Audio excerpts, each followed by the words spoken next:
This episode is dedicated to Bud Hammer. Rest in peace. "185 Miles South," a hardcore punk rock podcast.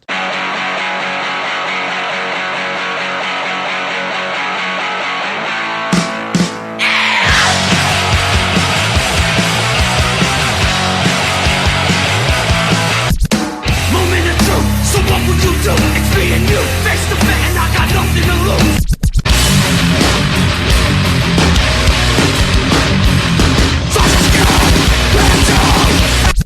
Some people have it all. I was born with my back to the wall. Real for me. Life to live, this life for you. Shift your focus from what others do. Until you prove, until you're around, until you prove, nails to the ground. I don't let anyone get close to you. You stop the fire, that's the start I want.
What's up, everyone? This week on the pod, we are doing a best of 2021 and not a rehash episode. I'm not replaying an episode.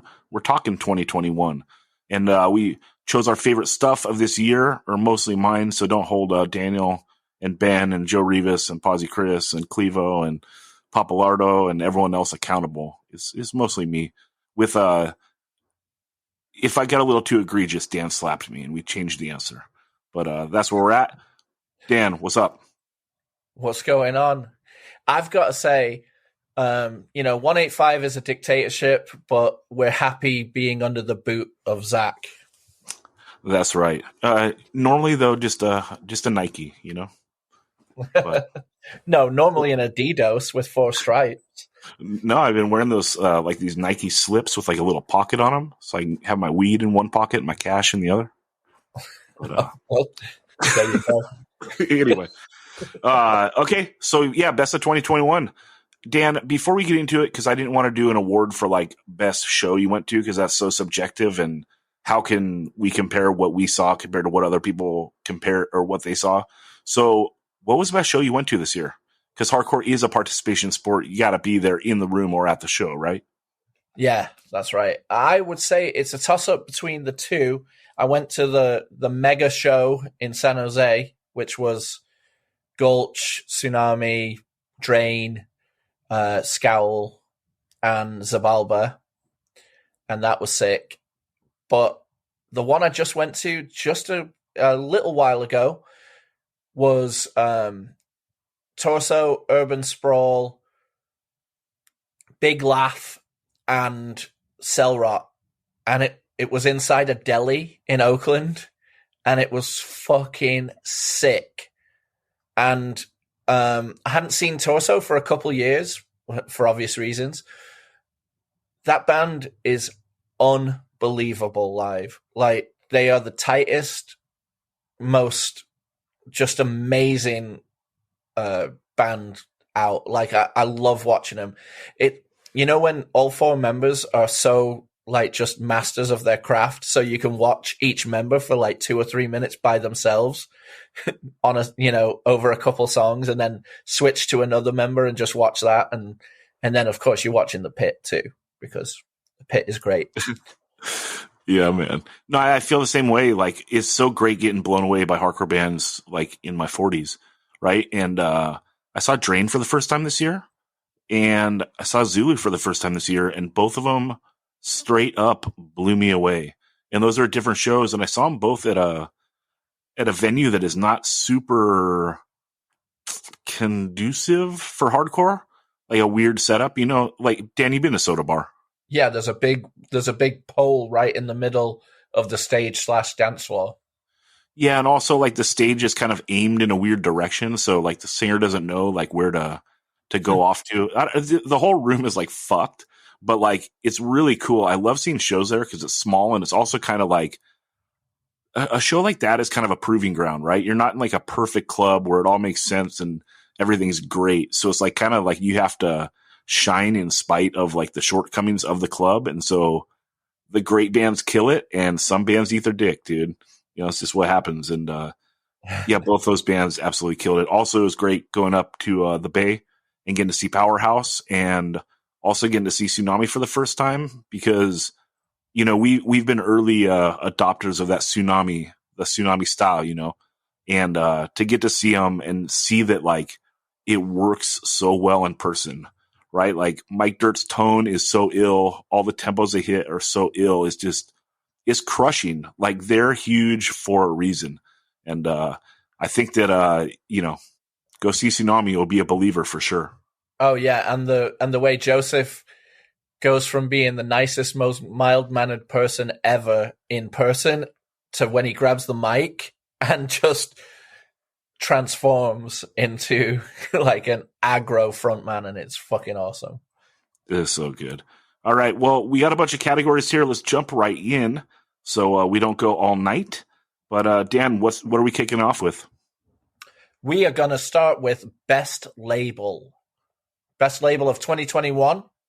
And the nominees are, drumroll please, Triple B Records, Flat Spot, La Vida es un Muse Discos, or just La Vida es un Muse, they go by both, and Indecision Records, also known as the Mighty Mighty Indecision Records.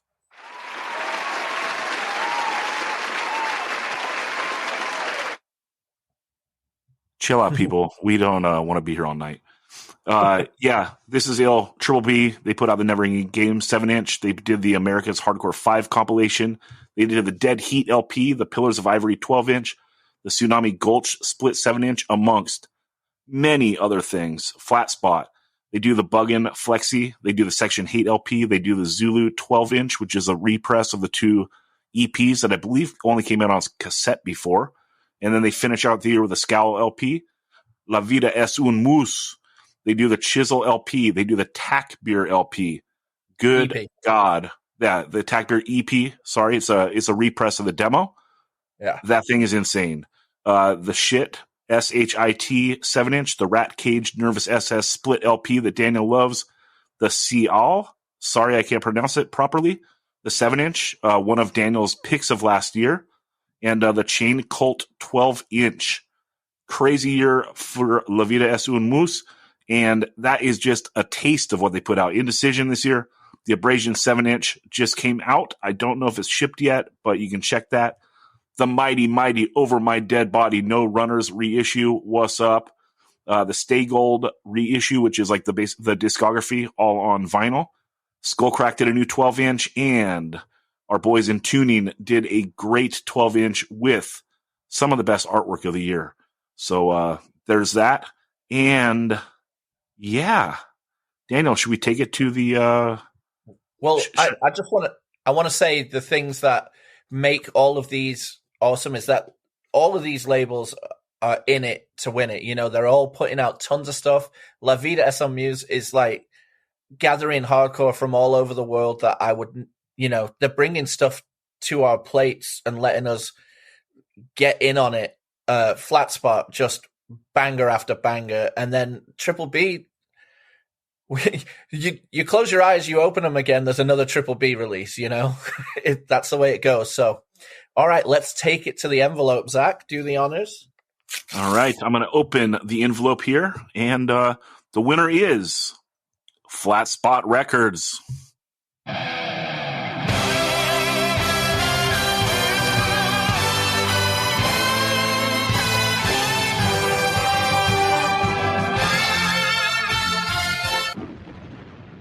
All right, I have Ricky and Shay from Flat Spot Records. Congratulations, dudes! This year for Flat Spot has been pretty much flawless. What a year! What's your take on it, Ricky? Well, thank you, man. I appreciate all the kind words, and it's been awesome to see some of these bands develop into what they're doing now and get back on the road, put out some great releases, and do their thing. So, last year was tough on so many people, but realistically, we spent a lot of last year just kind of buttoning certain things up and adding different bands to the roster, and even hiring some people to work for Flat Spot too for the first time, which is really dope. So it was kind of like just ironing certain things out so that we could have a great year this year, and it went awesome. So I appreciate the kind words. Yeah, let's go through it just for a second here. So the year starts off, you do the Flexi, the Buggin 7-inch Flexi, and then the Monster, the Section 8 LP, the Section 8 LP. This thing is so good. It's like the perfect mashup of, like, I don't know, like brutality. It's like mosh, but it's fucking fast, crazy punk. I don't know. It's like Mike's a fucking madman, huh? Yeah. I mean, that was a lot of fun to put out. The last 2 EPs, they killed it. So we kind of expected the LP to be just as insane. And the Bug and Flexi was also a lot of fun to put out. In my case, that was a band that caught my eye back in like 2019. And I was, and we just thought that we needed to hop on with Buggin to get them. So yeah, the Buggin, Flexi, and the Section 8 LP definitely was exciting to put out. Yeah. And then you guys do my absolute favorite thing in the world, which is when bands put out EPs that may or may not be in press, you do a re-release, put it on a 12-inch. This is what you do with the 2 Zulu LP or the 2 Zulu like EPs that they did. And this release is awesome. It's absolutely perfect. What's your take on it? Yeah, so that was just us figuring out, like, it was really a conversation with Anaya initially when we decided, hey, we're really interested in Zulu, both Shay and I, and wanted to talk to them. And I had some history with Anaya, just knowing him from going to shows in Cali every once in a while and seeing him around and being a fan of him just, as a musician. So that idea kind of came from him, but so we just helped him execute it. And then we thought it'd be great to add a visual too. And we it's definitely it's a bit of a backwards idea to throw out a visual for, and when I say visual, I mean a music video for a track that's been out for a while like that. But to be honest, it actually just put a bunch of different eyes on the band, and I think it helped out the release a ton too, which was great. And to see them kind of start touring and do their thing a bit even more, it's been awesome. They're out on the road today, which is great. Yeah, they're amazing. I seen them last week, and they were mind-blowing. I'm rooting for them to be the biggest band in the world. And then let's cap off Flat Spot's year, 2021, put out another contender for LP of the year, which is the Gaahl LP, How Flowers Grow. Shay, how does this come about? Well, I believe Malachi was hitting us up about that, and we got in touch with them. When we checked them out musically, it was amazing, and it was just cool that they wanted to do something with us, and we wanted to do something with them, and they've been so active, just pushing the LP. Sonically, it sounds amazing. All the videos and visuals they've done with the singles on the LP have came out amazing too. Um, and yeah, it was definitely a lot of fun putting that out, and definitely exciting. Yeah, I love the production on it because they're like a pretty raw sounding band, but they don't go for that. They're not hiding behind a raw sound. Like they're letting it come out because that's who they are, not trying to like go for some like whack aesthetic. Like I love this thing. Yeah, I mean, like that was the first thing that grabbed my attention when I heard the album. I thought that the production was amazing and the songs were awesome. And to even hear a song like "Cease to Sow" get thrown in there, it's there's so much potential in not only just the album itself, but what they can do in the future too. So we were really excited, and they're incredibly hardworking and just down to shoot a music video at like a moment's notice and figure it out and grind too. And that's it's great to see that younger hardcore bands are still have that grind in them. It makes me psyched. Yeah, I love it. Well, guys, congratulations on a near perfect 2021, and thanks for believing in hardcore and putting it out and keeping this thing alive. Hey, thank you. Thank you, man. Keep doing what you're doing too. You're helping, spread the gospel. So appreciate it.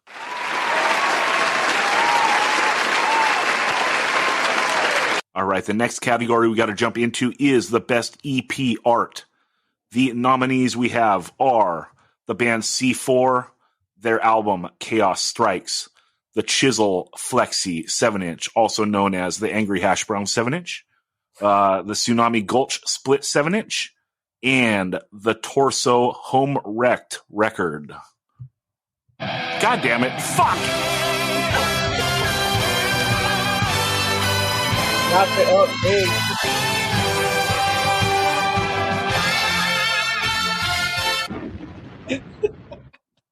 They can't all be winners, fellas. But I hit the wrong button. Here's the right button.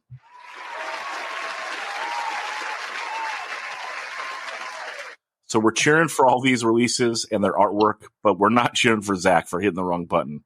God damn it. Yeah. Dan, what's your take on these? So cool. Like the Chaos Strikes LP on or EP. There's 10 songs. I don't know which to call it. That's on Triple B. It looks like some of your old like intense energy art, but then just ramped up with some steroids. The Chisel Flexi, I absolutely love it because growing up, there was this breakfast thing called Weetabix, right?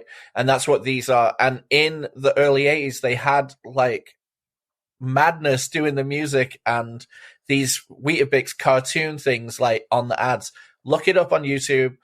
It's so cool. It's really rad that like basically skinhead like breakfast wheat was a national thing. Pretty cool. The Tsunami Gulch Split 7-inch is by the same artist that did the Gulch LP, and it is phenomenal. And then the Torso Home Wrecked 7-inch is really awesome because it is talking about it's going off of the song Home Wrecked, which is about the gentrification and the displacement of people in Oakland as people from across the bay, tech come looking for other places and start shoving, basically mass gentrification, and the art on it is unbelievable. So all right. I'm going to open this envelope. And the winner is Torso Home Wrecked. Art by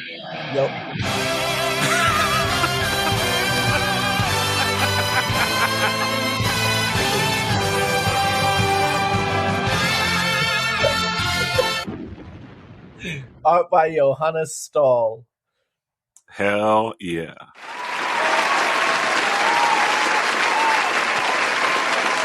All right. Obviously, this is not a science, people. We're figuring it out as we go. But it's an end of the year celebration, so that's what's up. All right. Next category, we're going to do the best album art. Dan, what are our choices? All right. So we got some bangers here.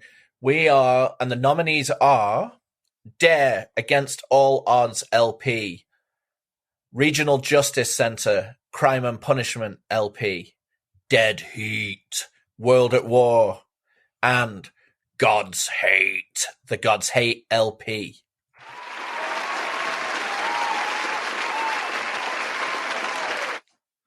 Dude, these are all sick. And they all came out on 12-inch, which rules. The Regional Justice Center Crime and Punishment LP is just so dark and haunting, and like you don't know what's going on, but you can like have your own conclusions. It's just like one of those pieces of art that like it does what art's supposed to do, right? It grabs you and you're like, what the fuck? You feel uncomfortable. You just feel something, you know? Yeah. And I love that about it. What do you think, Dan? Yeah, I agree. It sets the tone of the LP before you even start to, you know, dive in audio wise. You know, it gives you that it lets you know what you're in store for. You know, Yeah, the which God's is just Hate. a slab of brutality. Yeah, Yeah. the God's Hate LP, your take? Yeah, I mean, how fucking sick is it? It's a samurai bushido with two Uzis shooting traditional dragons and tigers through the head while just raging. I mean, and their logo is sick too. Like, it's an unbelievable album cover. I really love it. Yeah, and again, it's giving you a preview of what you're in for, right? And like the total package delivers. You know you're in for brutality, and they deliver. The Dare LP, I love it as well. I love the color scheme. I love the art on it. You know, like it looks nice from a distance. Then you dial it in, and it's like sick. You got a bunch of stuff. You got some people throwing dice. You got someone skateboarding. You know, maybe a couple people skateboarding. Someone tagging. And Yeah. I just love the color scheme, like kind of like the pastel style. And I dig it. What's your take, Dan? Oh, it's incredible, and it gives a little nod to Powerhouse. You know, rolling the craps there. Totally. Yeah, it's so cool. It's like almost like what would be if like living in like the hood is like done by someone doing a cool catalog, you know? It's kind of like that. It's really cool. I really love it. Yeah, and then wrapping up the Dead Heat LP, the World at War. It's like I love this because you know it's going to be a crossover, a thrash record, and they got their character. He's like going on, like, you know, Megadeth's got a character, Iron Maiden's got a character, and this is actually drawn by the guitarist Anthony. So it's sick that it's like in house. It's just artists making music, making art, like the whole package. I love how this looks. Oh man, it's it's so sick. It just makes me want to see the 80s movie that this album cover is. Like, what did Kiefer Sutherland do to be impaled on the barbed wire fence? Because it looks just like Kiefer Sutherland from Lost Boys. And then that dude getting his head blown apart and you're standing behind him watching it. It's amazing. Also, it's got like toxic waste pouring. It's good. Everything about it is so sick, and it looks like a you know, the Dead Heat character. Just, I need to see this film. Like, please animate this and make it a full-on movie. I want to see it. Yeah, Kurt Russell, where you at? Escape from Oxnard. You know, it's got to happen. All right. Well, let me rip that envelope. All right. And the winner is Regional Justice Center Crime and Punishment.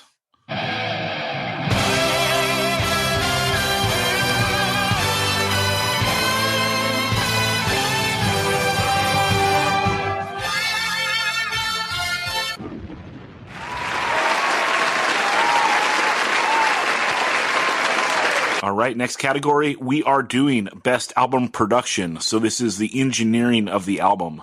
What sounds dope? All right, the nominees we have are the God's Hate LP, titled God's Hate, which also features the song God's Hate. Killer LP, done by Taylor Young. I don't have all the engineers up because we did this kind of last minute, but I knew that one is Taylor. He did it from the pit, which is his spot. Second selection is the Slant LP. I believe it's titled First. It is in Korean lettering, so that's the best I can do with the translator. I think it's just slant first LP. Also, the Bootlicker self-titled LP. Talked about this one on the pod. And finally, the Gridiron side of their the Worldwide Brotherhood split 7-inch. So yeah.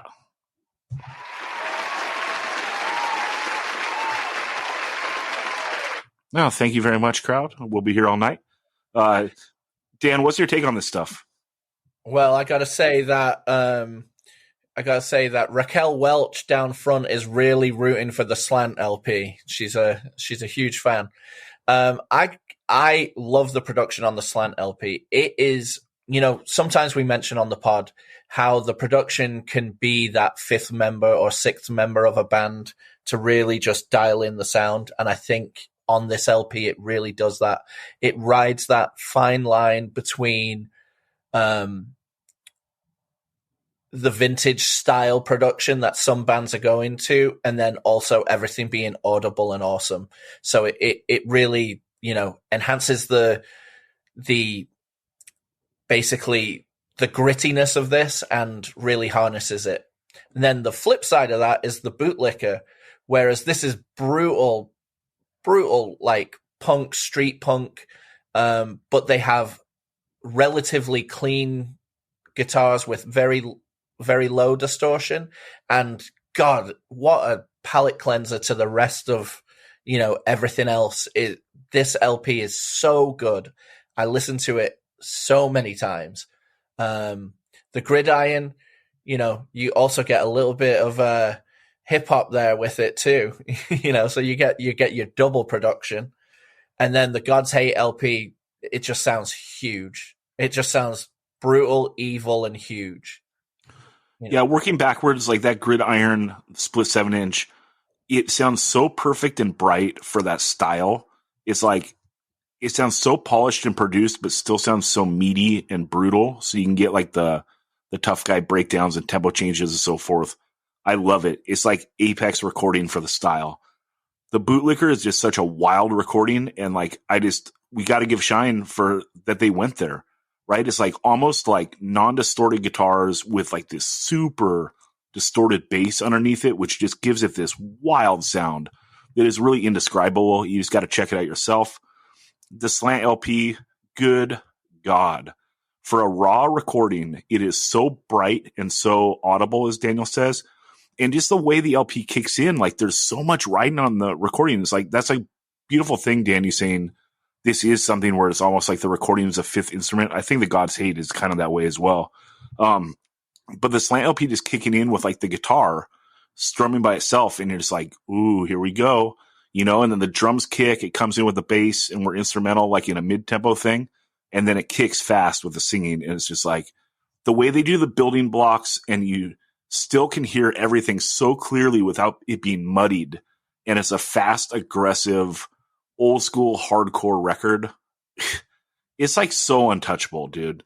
And then the God's Hate is just something that it sounds so good and so brutal. I like listening to it almost for the recording more than the songs. Like these songs, for my simple brain, like they're almost a little too tech for me. Like I find my taste going a little more like the Gridiron route when I want to hear like brutal, like beatdown-esque music.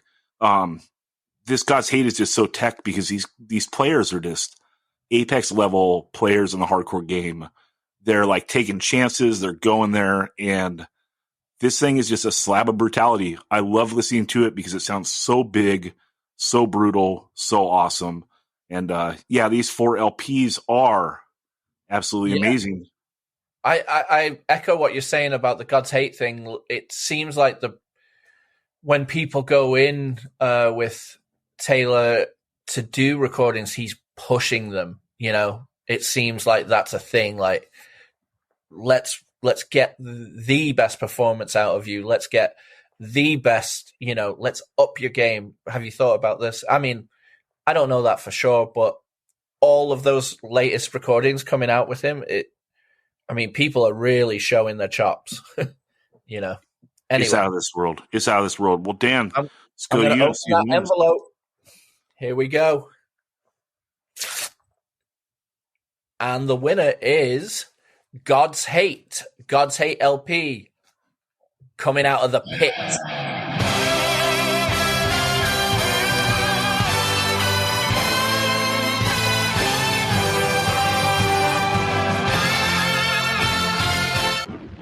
All right, we have Taylor Young, who's the engineer for the LP God's Hate, and also the guitarist, I believe, right?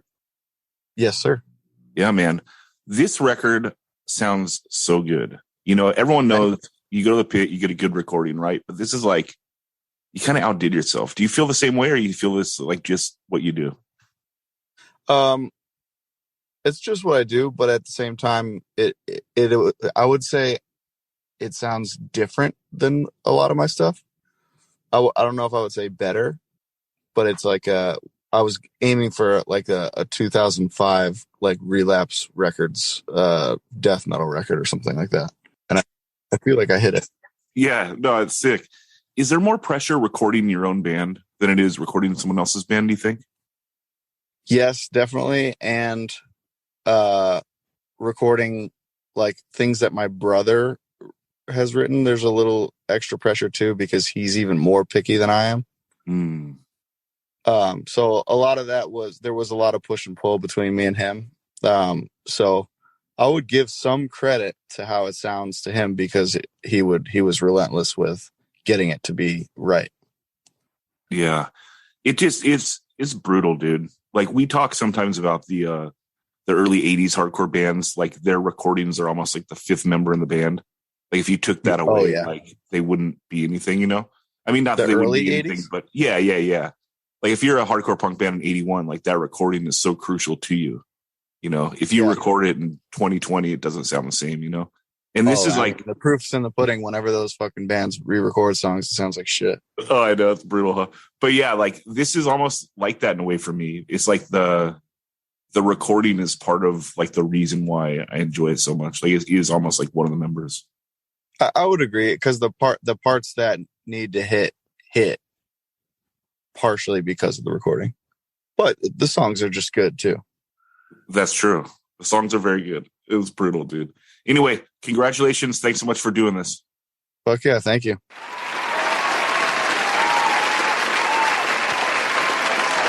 All right. Next up, we have a very interesting category. We have the biggest disappointment of 2021.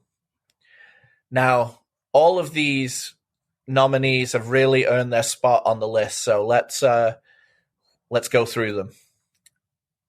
1, no new Retaliate album. What gives? Come on. We need it. Number 2, this is a very, very poignant one. Don Diego's continued cowardice to rematch the champ, Dansan, in trivia when he was handed a weak victory. He's running from the Rick to Life lyrics. He's running from me. Step your game up, Don. Number 3, Gulch announces a breakup. You know, they're going to be doing a bunch of shows and then they're going to be breaking up in 2022. And this is heartbreaking because this band is at the top of the mountaintop. They are absolutely killing everything. All right. And then the 4th one, this is controversial. I don't know if I agree completely, but it is a very big disappointment. Daniel misses the Powerhouse reunion in San Francisco to be back home watching Manchester City lose to Crystal Palace and then go and tearfully eat spotted dick. I think I should have read these ones. It's so funny that you're in like the Rock first or third person. I know. Yeah. I have arched my eyebrow as well. Yeah, I mean, we got to dial in on number 2. Don Diego, what the hell? Come and face your boy, dude. You beat him up by an eyelash, you know, a speckle hair, you know, and you're too scared to lay it down again. That's rough. The big one, Gulch announcing the breakup. Probably the best hardcore band on the planet right now when it comes to creativity and just like an all-out like assault on your humanity. Like, it's such a disappointment they're breaking up, but you know, you got to do what's true to you. Dan, I was just sad I didn't get to see you at the Powerhouse show, so sorry for putting that on the list. And no new Retaliate album. You guys got to wait another 7 years or whatever, but hit Spotify, listen to our last album, came out in 2020, and handle business. But, it came out at the very end of 2020, so it almost counts as a 2021 release because we've enjoyed it all year long. Yeah, and we've only played one show since then, so what's up? We'll see what we do in 2022. Coming to a city near you, possibly. Okay, well, let's see who the winner is. All right, the winner is a tie. They are all disappointing. That's really fun.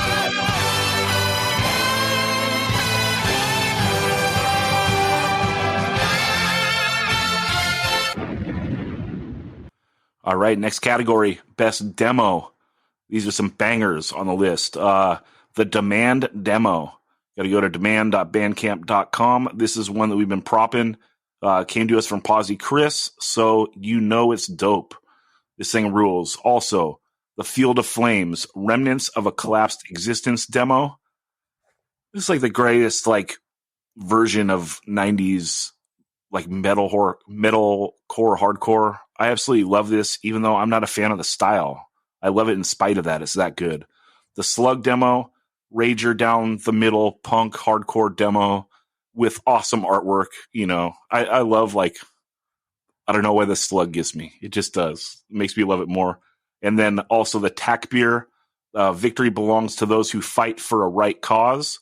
It was a demo this year, earlier in the year, I believe in February. It got repressed by La Vida es un Mus onto 7-inch. And Dan, what's your take on this stuff? Oh my God.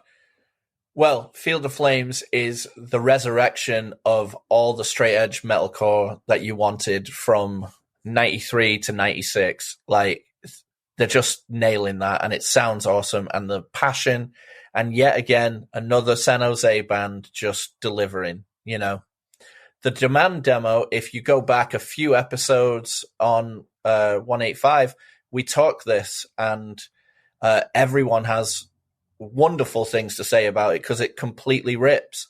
Definitely suggest you go and listen to that. The Slug demo, I am not familiar with, so I'm excited to dive into something now. This one hasn't been passed my way, and I'm an old fogey and learn about things on the long roundabout. So I'll be listening to that, and then Jesus Christ, Tack Beer, Victory Belongs to Those Who Fight for a Right Cause. This thing is incredible. It's Moroccan Arabic, female fronted, amazing band, part of Tawaka Core, which is Islamic bands dealing with the problems within Islam lyrically, etc. Unbelievable. What I love about the sound of this, okay, hear me out. Unknown Pleasures by Joy Division sounds like each person was isolated in a room with their instrument, and then the production is like that. This almost has that, and it almost has the drums almost sounding programmed, or perhaps they are, I'm not sure. But oh my God, I love this demo so much. So much. So those are my takes. What did you think, Zach? The Tack Beer got me from seeing a video that someone posted online, and I was like, what is this? Obviously, right? It's going to grab you because, whatever. And I was like, this is so raging and sick. And then the recording is exactly like you said, Dan. That's a pretty brilliant way to put it. Everything sounds very isolated.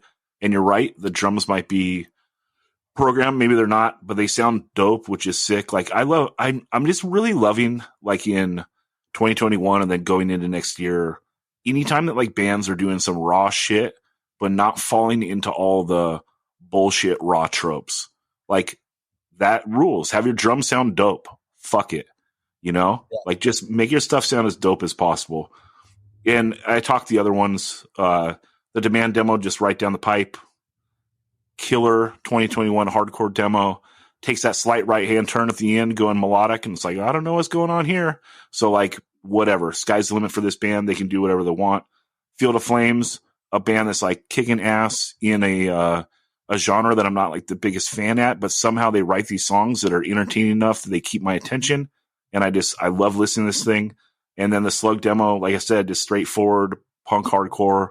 I think from the Cleveland area, and again, I just love the imagery. So this made the list, and that's that. Let's go to Daniel for the winner. All right. Oh, and the winner is Takbir. Victory belongs to those who fight for a right cause. Well, when you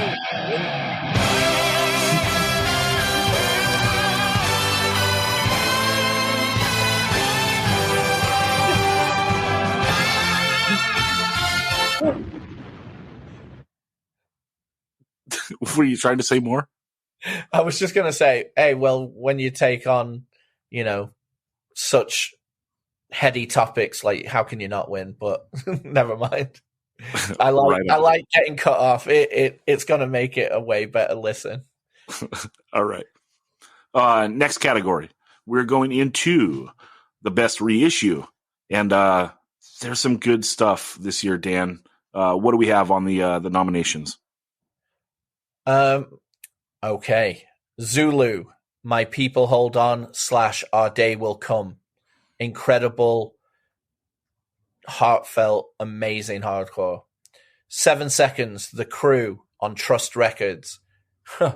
I mean, what needs to be said about this LP? Unbelievable.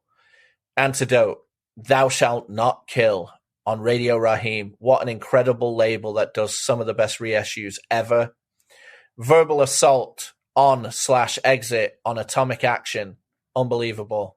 And then, there's another reissue called Over My Dead Body, No Runners on Indecision Records. Whew, what a banger. Love it. Love it. Oh, shit. I got to hit this. I see you, Tom Hanks. What's up, Tom? How you doing? Yeah, these are all killer. The Over My Body, killer artwork. Sean Stroup, what's up, dude? Gets the LP treatment, which is ill. The Verbal Assault just been out of print for a while, and now it's back and it's on Spotify, which is the most important thing, is that these things are hitting the streaming platforms. I love when people like reissue shit. That's great. It's important. It's cool. But like the main thing is like get the music back out for the people. You know what I mean? Like I wish people wouldn't hold back on putting out the digital, especially when you're going to just like, press 500 or 1,000 of a record. You're going to sell them all. Just get the music out, And so it's just so nice that this is available again. Verbal Assault, one of the greatest hardcore bands of all time, maybe the most underrated hardcore band of all time. So this is like the later section of their catalog is back online. So check it out. Trial is one of the greatest things ever, but these two are totally awesome as well. And Exit was hard to get because I think it only came out on a Euro label and it was like a 4-song 10-inch. It took me a long time to get it. I only got it like 3 years ago for the first time. So, and Bedge, who is a Verbal Assault super fan, just got it like a couple weeks ago. So super cool that it's back. The Antidote, one of the greatest hardcore 7-inches. We've talked to death on the pod. Getting the 12-inch treatment, nothing wrong with that. The Zulu, again, this is my favorite shit.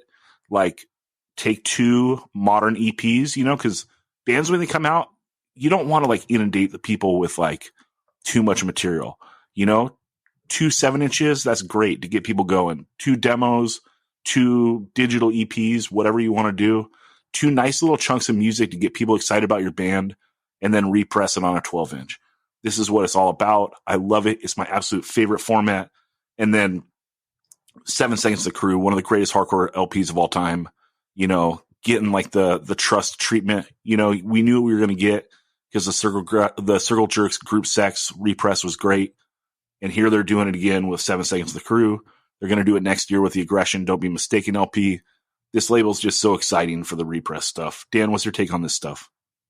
Yeah, I kind of broke it down in the announcements, but I mean, yeah, there's another 7 Seconds LP with extra information and art and stuff.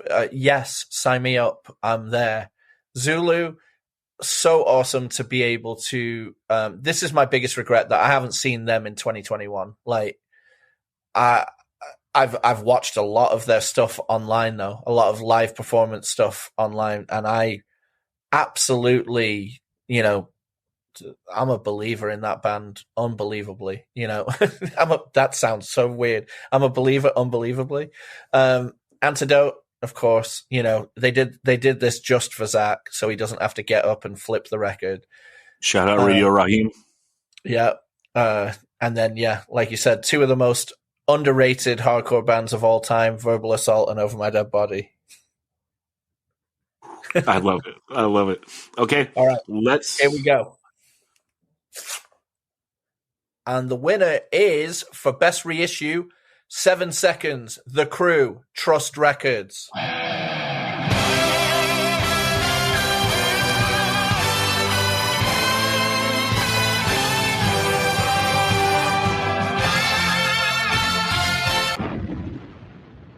All right, we have Joe Nelson from Trust Records. Wanted to talk about the 7 Seconds, The Crew LP reissue. Joe, this was an impressive project. You know, like normally you get a reissue, like there might be a, you know, like an updated bio or something inside. There might be a poster. It's on a different color vinyl.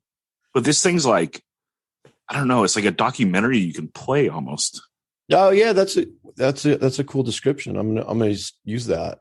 That's it. Well, I appreciate it. Thank you. And I think you know, I've been collecting records. Well, I'm not a huge record collector, but I've been buying records, I'll say, and I'm 51 for like 40 years at least. And when we started this label and realized we were going to do these reissues, the one thing we thought of is like for something like 7 Seconds The Crew, which we're talking about, it's, you know, that record's been out for 40 years. It has many different colors and stuff. And it's not like anything.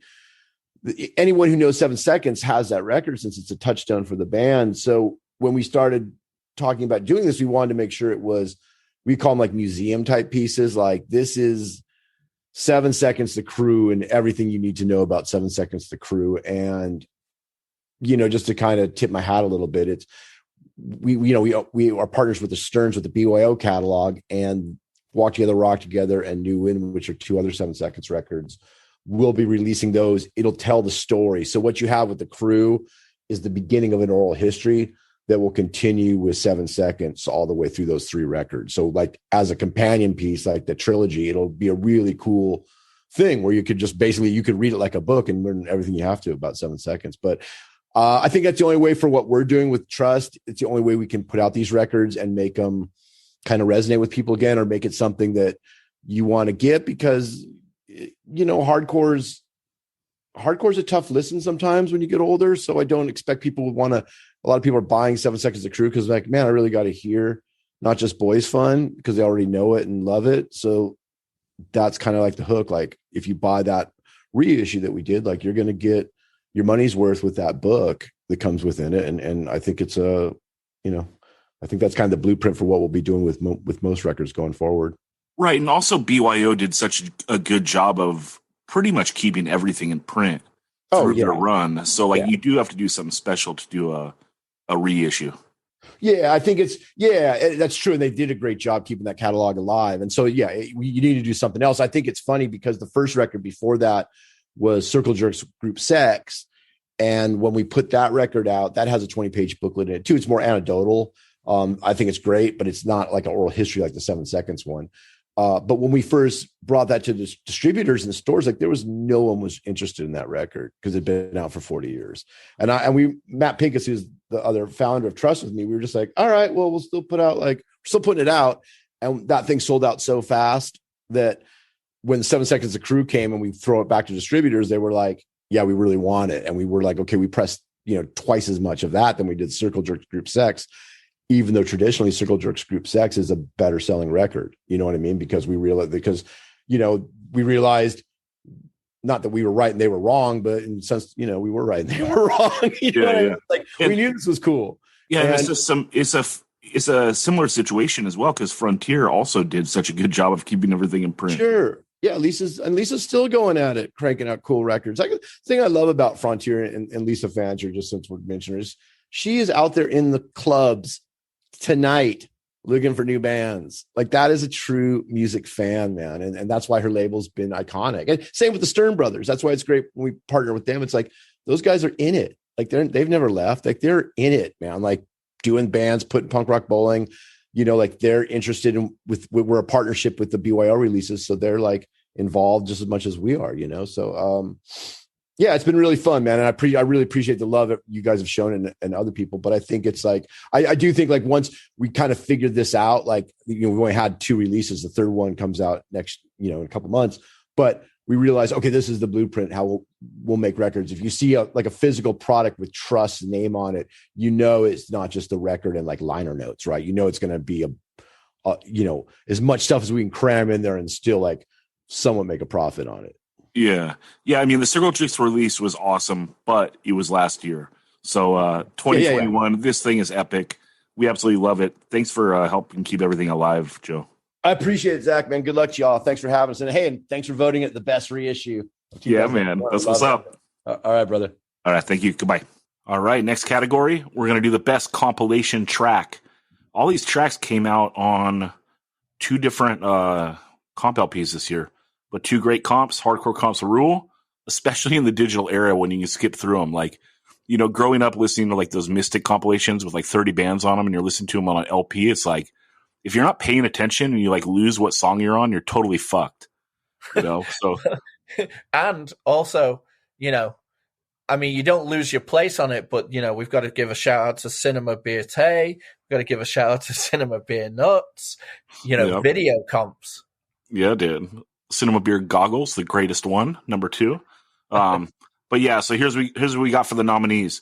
Number 1, Mind Force. The song IRDA came out on One Scene Unity Volume 2. Second choice, Dead Heat. The song Light Me Up. One Scene Unity Volume 2. Actually, let me break the songs down as we go. It'll be easier for me. This Mind Force song, point off for the long sample, but then this song just absolutely rages. It sounds a slight departure of what they've done on like the other records, but this one is just a straight rager. It's like one of my favorite Mind Force songs. It rips so hard. Dead Heat, they did a song on both of these comps, but I think this one on the One Scene Unity comp is better. This one just comes in, you're banging your head, you're going for it. Dead Heat's laying down a 3-minute song that's not boring because Dead Heat brings the heat. You know what's up. Third choice, the song Dreaming Red from the band Never Ending Game off America's Hardcore Volume 5. This band cannot miss. Everything they put out rages. And, in the modern hardcore compilation, there's no budget. I don't think that labels are giving bands money to record. So sometimes it is a symptom of comps that like bands don't have good recordings, which is a shame. There's nothing you can do about it. It's just a symptom of what it is, right? But this band, they brought the heat. I don't know if they used a song that was from a different recording session. Maybe it was from when they did their 7-inch this year or what, but this song sounds good. It's one of their best songs, and the recording is there. Fourth choice is Restraining Order, the song Keep On Running off America's Hardcore Volume 5. Restraining Order doing what they do, mid-tempo banger, and this thing rules. 2021, it couldn't have been a good year for hardcore without at least one Restraining Order song. We got this. We also got their Split that just came out recently. So Restraining Order blessed us this year because we needed it. Dan, what's your take on this? Yeah, I mean, these are all amazing. You could do a mini little playlist of these on Spotify or whatever your streaming platform you like is, and it's like having an amazing, 4-band EP that just kills. Mind Force, anything that this singer does, like I'm into. Like his voice just cuts through hardcore music almost better than anyone ever. Like it, and the song is, like you say, it's a rager. It's fast. It's fucking awesome. Yeah, he can do no wrong, Dan. Just to jump in on that, like he can do no wrong. The only wrong is his band before, that Living Laser band. I'm offended by any time that someone doesn't spell laser with a Z. I don't like the laser. I want a laser, fool. Well, as a laser blue, I will have to say, the the spellings could be on both sides of the Atlantic. Dead Heat, God, so sick. And you're right, this is better than the Dead Heat track on America's Hardcore Volume 5. I love this one. Light Me Up, you must be talking about, a giant burning X, not a joint. Dreaming Red, I never dream red, but I do like this Never Ending Game song. I always dream blue. And I've got to say, Restraining Order, thank you for mentioning that we needed more Restraining Order. 2019 they destroyed. 2020 we were fiending. 2021 we got a few tracks, and then we just got that split that they just did. So thank goodness. Keep on Running may have been in my top 3 on America's Hardcore. We all picked different ones when we went over that comp back in the day, but this is one of the ones that has remained like up front, like the song I have to listen to on the comp when I listen to that on my playlist. So, I mean, these are all amazing choices. All right, Dan, let's rip that envelope and tell us who won. All right. Ooh, we're going to Detroit. Dreaming Red, Never Ending Game off America's Hardcore Volume 5.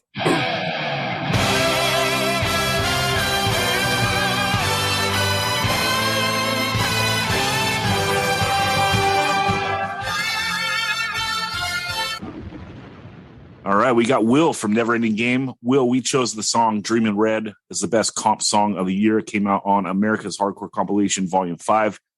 And this is wild because I think that normally people, like, they do a comp song and it's either kind of a throwaway song or it's a banger and they're trying to steal the comp. And the wild thing is, like, you do this comp song this year and you have the banger 7-inch. It's like, your catalog is like flawless. Like, how are you cranking out nonstop hits? What's going on here?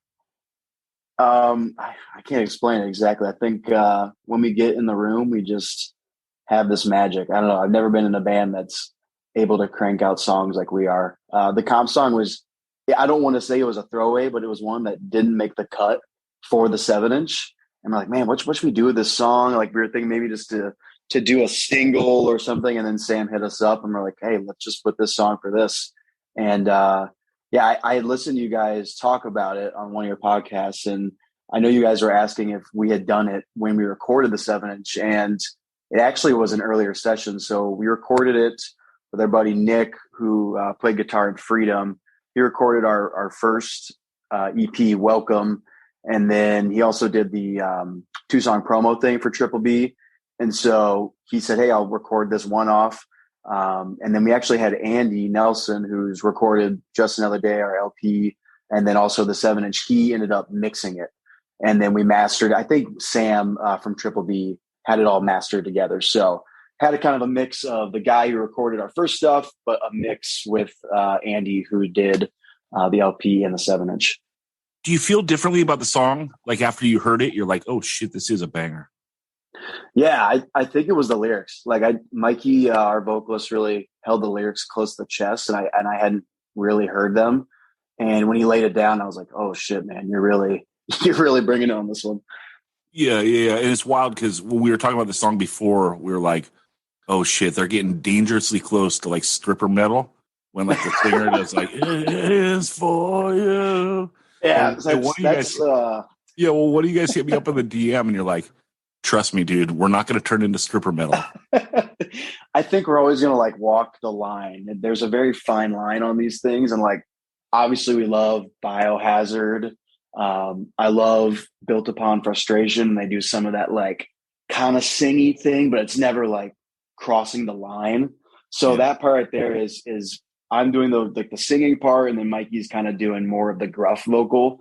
And we actually did that on there's one song that it's kind of like the Lost NEG song is Hate You. It's off the 2-song promo that was for the LP, and the song just didn't even make it on the LP, which is kind of funny. But we had done like a little singing thing on that one too. So we're always just kind of like sprinkling it in, never really crossing the line. Like, there's never going to be a song that's full blown singing. Like, that'll never happen. But a little chorus here and there. I mean, it's just cool for live and people pile on the side mic and stuff. I love that. Yeah, toe up to the line is nice. You know, just like line stepping is fine. Exactly. You want to you're on a tightrope, and on one side you got stripper metal, and on one side you got no singing. I kind of want just a little bit of that. Give me just a little bit of stripper metal. I know you got to stay on the Detroit side and don't step over to Windsor, dude. Where it's all strip clubs and donut shops. Exactly. Well, anyway, this song bangs, dude. We love the band. Hope you keep it up in 2022. It's wild how solid your catalog is. It's pretty mind blowing. Thank you, man. I really appreciate it. We take a lot of pride in these songs. There's a lot of stuff that gets left on the cutting room floor, but we've got some good editors in the band that I tend to go too crazy on ideas, and they really reel me in.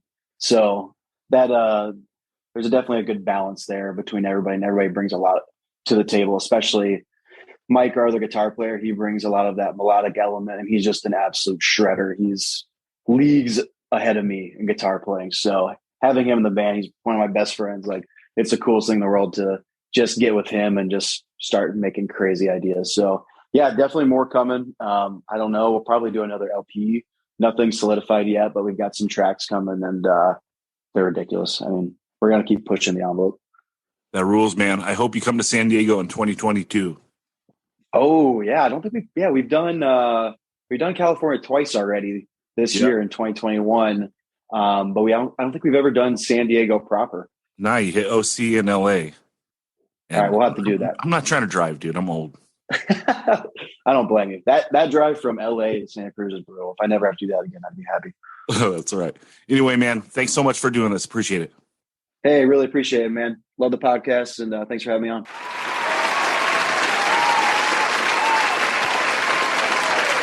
All right, next category. We're coming down to the come down. This is an important thing. This was, for much of hardcore's history, the piece of music that was the most important, the 7-inch record. We're talking the best 7 inches of 2021. Dan, who are the nominees? Okay, this is one of my very favorite formats for hardcore because I feel like hardcore bands spit out the best in a smaller thing. So the best 7-inch nominations, The Gulch and Tsunami split 7-inch. Holy shit, that is amazing. Now, this is a band that we've waxed poetic on back in the past. The Violent Spirit 7-inch called Fire. Never Ending Game, Halo and Wings. And then the Rest Easy Sick Day EP. I mean, and there could have been 15 more 7 inches, but we had to whittle it down to that under Zack's dictatorship. Incredible. What do you think, audience?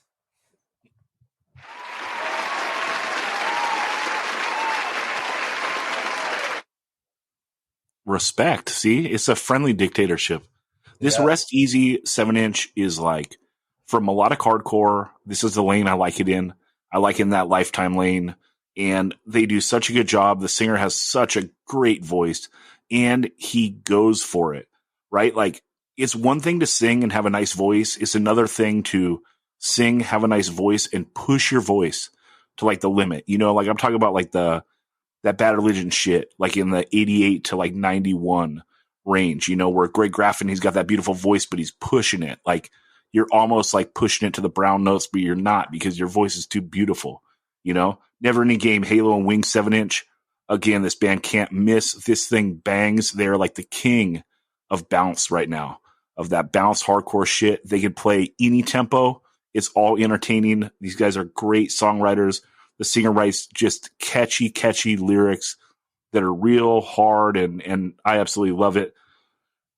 The Tsunami Gulch split 7-inch. Both bands, so much pressure, right? Bands that blow up during COVID, and Tsunami blows up on the internet. They got their demo out. Gulch puts out the best LP of last year, possibly, and here's their follow-up. There's so much pressure on them, and they come out the gate and write possibly their best material, each band. This is so good, both sides of it. But then the Violent Spirit 7-inch, this thing is next level. I love it so much. It's this weird conglomeration of like D beat plus Iron Maiden. And it's like, it's just amazing, right? Like Tragedy did their take on D beat by going like epic and triumphant. And like, you feel like you're going to ride a horse like into battle, you know? And then this is just like, oh, they went like the Maiden round, put in some not simple, but like kind of simple leads. And like, it's just so drivey, so good. It's out of this world. I can't believe that like people are still like pushing these boundaries in the year 2021 that it's like, God, I never thought of that. And it's so good, so in the pocket. And like, I don't know. I just absolutely love it. These 4 7-inches are all great. Dan, you got anything else on them before we choose a winner? No, I got to say, I mean, you wrapped it up really well. I think if the Gulch songs were on its own 7-inch and the Tsunami songs were on its own 7-inch, both of those could have easily made this list also. You know, what a killer split. The Violet Spirit, it came out of nowhere. Well, it came out of a Posy Chris recommendation and bashed us over the head. Like, we were blown away by it, right? Like you say, Never Ending Game, they are at the top of their game. And Rest Easy give you that Kid Dynamite, like, glory. Like, if you like that melodic, upbeat hardcore, and to a lot of people, they'll listen to that and go, ugh. No, check out the Rest Easy EP. It is fucking sick. Yeah. It's like lazy of us to only be able to compare it to like Kid Dynamite and Lifetime, but it's because, you know, Dan, you do a better job of stuff than me, but like, I just don't know this lane that well. And so like, it's a compliment that we're comparing it to the best shit or like stuff that we like the most of that lane, right? Yeah. It's not a slight. What I'll say is, like, we've got listeners who are hearing that for the first time, right? So you just give them a signpost of this is what it sounds like to an extent. Obviously, they are their own masters of their own craft and they are awesome. Check them out. But we give you that little thing to let you know, well, it's in this lane. Yeah, and also, like, this is the Faith side split, like, art to the to the Regional Justice Center LP, which is the Void side art. Yeah, so, yeah. Love that tie-in. All right, let me rip that envelope and get a winner. All right. The winner is Violent Spirit, the Fire 7-inch.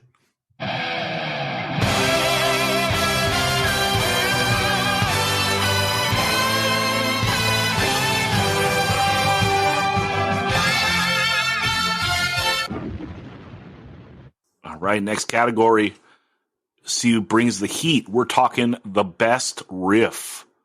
The best riffs of 2021, dude. Here's what we got. Well, here's how it goes. This is the Zack descriptions too. So this is, I will have Zack elaborate on these riffs after. All right. Best riff. Gulch, Bolt Swallower, the first riff. God's Hate, Be Harder, the verse riff. Dead Heat, Age of Dead Heat, the later verse riff, coming in at approximately 2 minutes 30. And then, you know, shout out Posy Chris for the timestamp there. And number 4, Ikulu, Proven Wrong, the breakdown riff. Yeah, I did. So first off, this Bolt Swallower song from Gulch, this is like just a riff that like comes from the depths of hell. You know what I mean? It's like, it's so evil and burly, like Glenn Benton's upside down cross burn in his forehead is like flipping around. And he's like, oh, don't hurt me, guys. You know, it's just so gnarly. The God's Hate, like when it kicks in on the verse, like, oh, this riff is just like out of this world. It's like a mix up of, it's like something straight off like Master Killer. You know, it's like that good. Like, I don't know how to describe it perfectly, but it's like you could dump this riff on Master Killer, and it's like not only a riff on Master Killer, it's one of the best riffs on Master Killer. Going into Dead Heat, Age of Dead Heat, this is like their big suicidal tribute song, but they have this like late riff. It's like, I don't know what you would call it. Dan, what would we say before if it's not necessarily a bridge. It's like a pre-chorus. Like they do like a late pre-chorus. It's not a breakdown. It's like in the breakdown slot, but it's not like a tempo change really because it's not a break tempo. But yeah, this riff that comes in at like 2:30 is just like out of this world. Check it out. It'll be on the playlist. You can go to 185milessouth.com, click that playlist link at the top of the page, and listen to the music we're talking about. And then lastly, I chose this Akulu breakdown riff as a riff and not a breakdown because it's like, it is just like so laid back in a cool way of playing. Like, it feels so nonchalant and groovy that it's not like a mosh breakdown. It's like, oh, we're going to like this other tempo and we're like settling into it. It's just so ill. And it's like one of those things, like I could listen to it all day. Like the first riff on the first Turning Point song off their 7-inch, you know, it's like, just grab it, put it on loop. I'll listen to it for a half hour straight. You know, I think all these riffs bang. Dan, did you get a chance to listen to them at all? Oh yeah. And I'm familiar with these. The Gulch Bolt Swallower. Remember when it came out and we were just recording a pod and it just popped up on Spotify that night and we all dived in like immediately as soon as the pod wrapped and we were just group texting like crazy, like holy fucking shit, you know. The Age of Dead Heat, what a great song, and you could pick multiple riffs off of that, but the riff where you're isolating, holy shit. Akulu, I mean, you could have thrown a dartboard at all their riffs if they were, you know, tabulated and hit, you know, gold. And then the Gods Hate Be Harder, like you say, it is channeling Master Killer, like Marauder vibes to go. I'm excited to see who wins. All right, well, it's time. First off, hey, audience, how do you feel about these ones?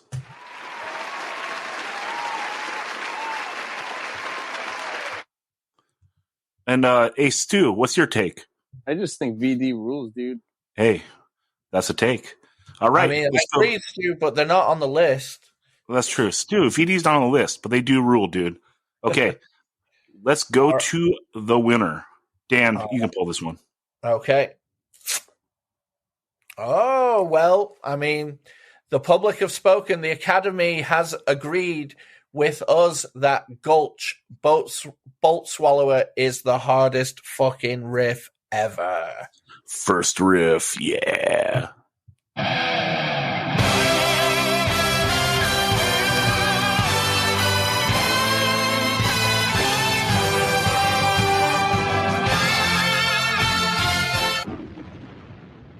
All right, we got Cole from Gulch on the line.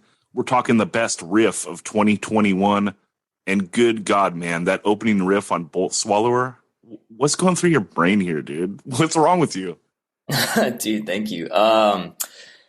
Dude, so I wrote that riff with the intention of trying to get anywhere close to the heaviness of that band Sangui Sugabog, because originally that split was going to be with them. But that ended up not working out. But that was the whole intention behind that riff, was trying to write something that could even compete with how heavy that band is. Because I was just thinking in my head, I was like, man, like, are Sangui Sugabog fans even going to fuck with Gulch? Because I mean, we're fast and they're just like down tune heavy. And so I was trying to come up with something that would at least pair well with them. And so that was the first riff that I wrote for that split. Yeah, and are you dictating the drums on this thing? Like, are you like, okay, let's do a little like riff out in the open, let it like fly a bit, and then we come in on the mid tempo? Or what were the options you're thinking of when you kick in with the drums?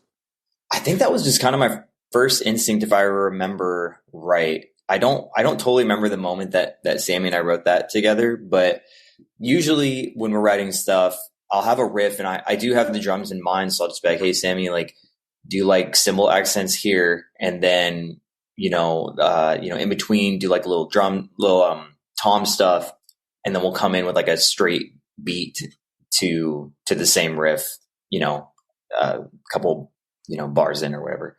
But yeah, I don't really remember how we came up with that, to be honest with you.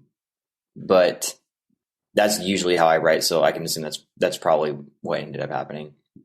Well, you're a lunatic, and we love it. Appreciate it, man. Thank you. This thing is awesome. And Cole, don't break up. What the fuck? I won't put you Go on. Everybody says that. It's tempting, man. I mean, we were just in Chicago and it was so much fun. And we always have so much fun together. And it sucks because the only time we get to see each other is when we're like, at a show or whatever. So I know that breaking up means we're not going to get to see each other much. So it does suck, but it's time, man. It's time to call it. We're all on the same page about it. We won't judge you if you change your mind. Take a year off and we'll see Gulch in 2023. I can't wait. Hey, right. I'll leave it open-ended. There you go. Hey, Cole, this is a hell of a riff. Congratulations, and thanks for writing music. Yeah, of course, man. Thank you for listening. All right, talk to you soon.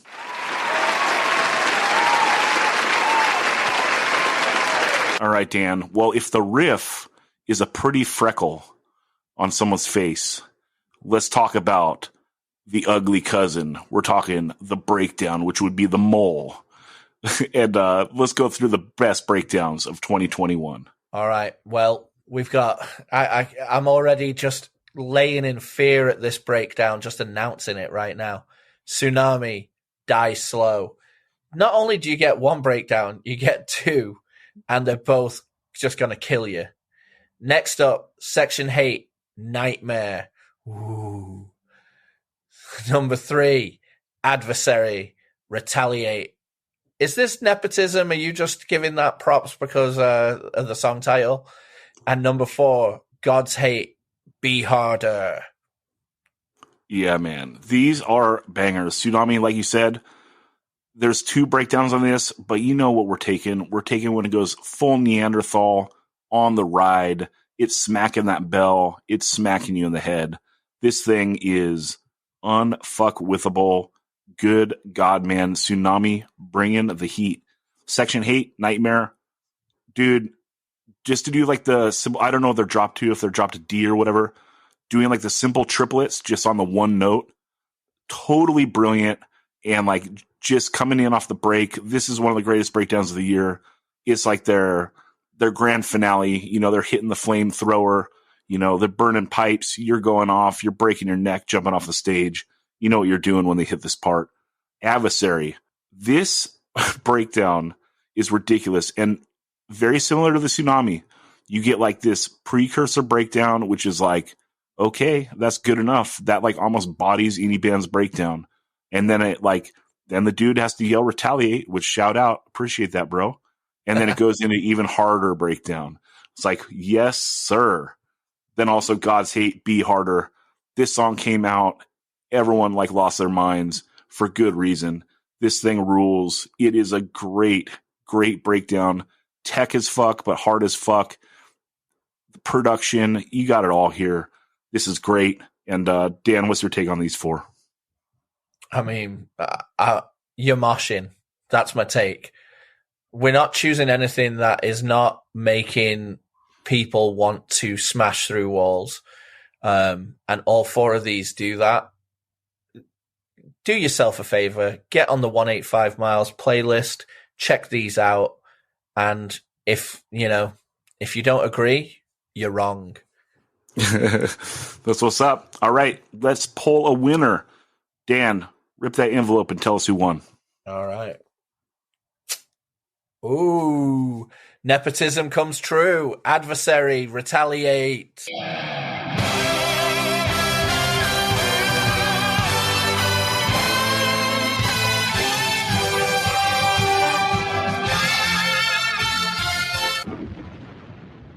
All right, we got Leo from the band Adversary.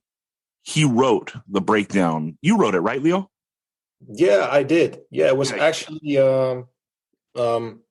wrote the song in the rehearsal space up until where the breakdown should have started. And I kind of glued the breakdown at the end. Dude, it's insane. Like, so this is one of those double moshes, right? So you have like a breakdown that is like totally sufficient and you could have finished the song, right? Because you're busting like it's kind of like the black metal, like double picking, and then it cuts in and it's all brutal. And it's hey, that's sufficient. And then it cuts out and the dude goes, Retaliate. And then it's this full on like double kick assault. Mayhem. Okay, so talk me through it, dude. What's your process here? Well, Well, you have like the chugs and the noodles, and it sounds like you're going to war. I mean, it sounds like you're, going to war, ready to die. And you got like the retaliate, which kind of introduces the mayhem. And then you got the triplets. It's fucking killing, man. I love it. It's a ferocious song. It's so good. How did it feel like when you busted it like the first time as a band together? Were you just like, oh my God, we're sitting on something special? I don't know. It was I kind of knew that it was brutal, but when we played it together, it was like, damn, this is sick. Yeah, that rules. Yeah, so Adversary, band out of the Netherlands. That's sick. I punish everyone on the podcast because one of my favorite bands is Funeral Oration. Have you ever heard of them? I've actually never heard of them. Yeah, so they're a Dutch band. They started in like, I think 82. And so they do like the old school hardcore shit.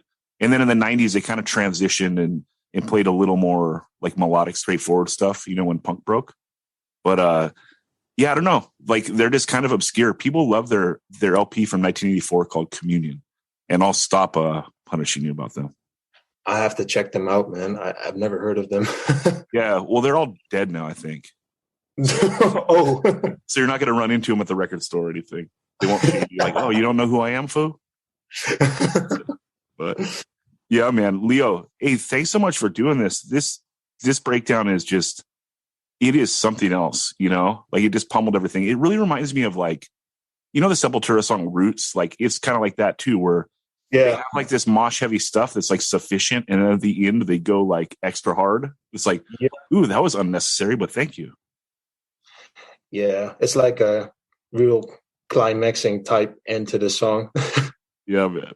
Anyway, congratulations, man. We love it, and best of luck to Adversary in the future, man. Thank you, man. Thank you so much for having me on the podcast. Thanks so much for doing it. We'll talk to you soon.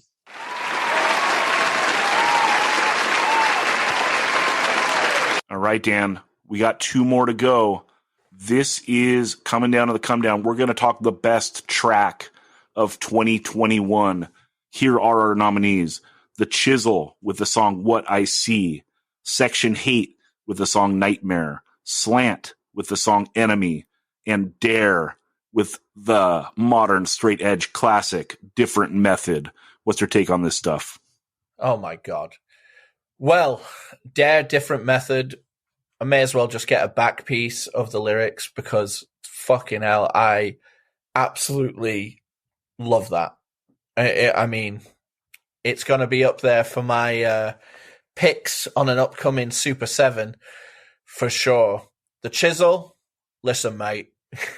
What I see, we've waxed poetic on this song completely since we first heard it to this day. So the staying power of it is unbelievable.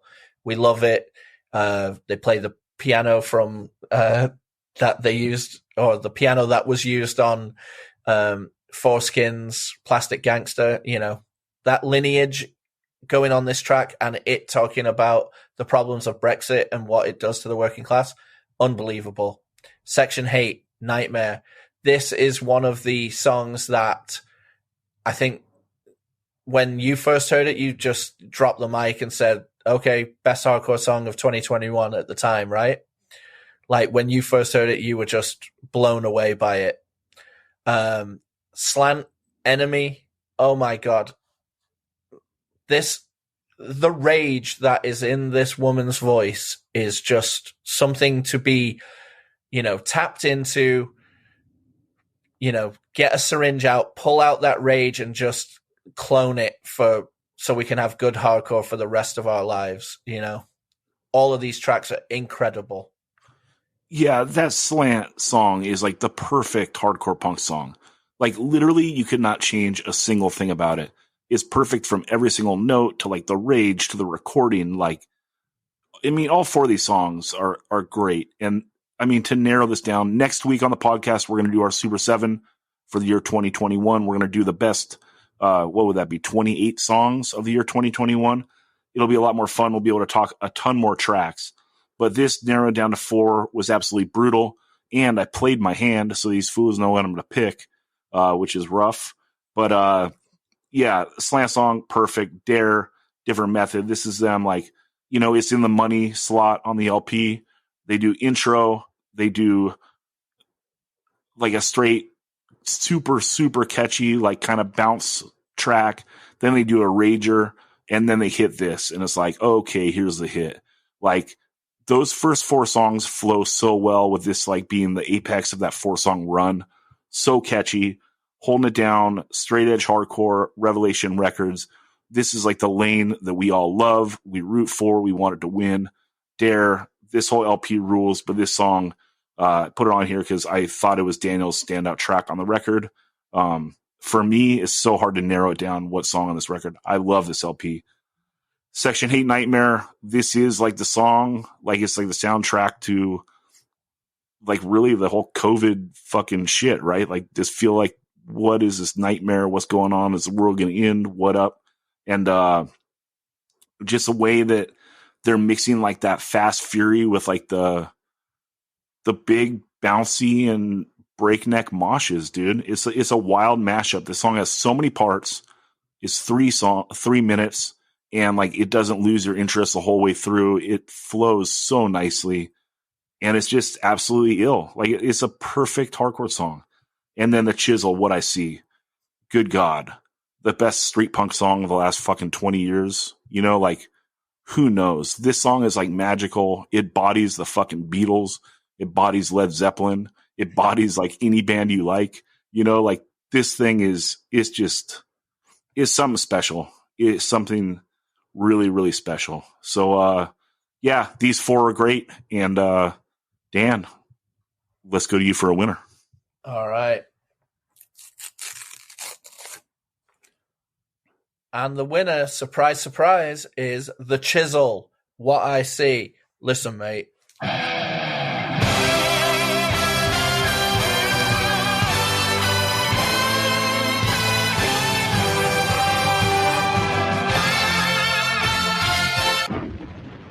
Okay, it is time for the Grand Prix, the big prize of the night, the best LP of 2021.